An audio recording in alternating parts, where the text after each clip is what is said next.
Hi అండి, welcome to my channel. నేనైతే ఇప్పుడు జొన్న రవ్వతో స్వీట్ కార్న్ కిచిడి చేస్తున్నాను.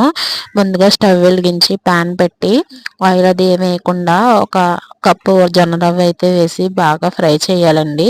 ఫ్రై చేసి దాంట్లో అయితే జొన్న రవ్వ వేగిన తర్వాత క్యాప్సికమ్ ముక్కలు, క్యారెట్ ముక్కలు కూడా వేసి ఫ్రై చేయాలి.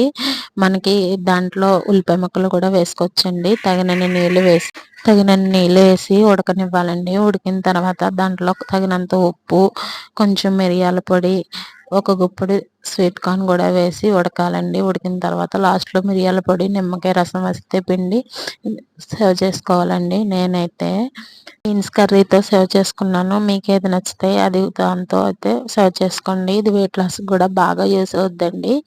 మధ్యాహ్నం లంచ్ అండ్ డిన్నర్ కింద కూడా. నా ఛానల్ మీకు నచ్చినట్టయితే please share and like, subscribe చేసుకోండి. Okay, bye bye.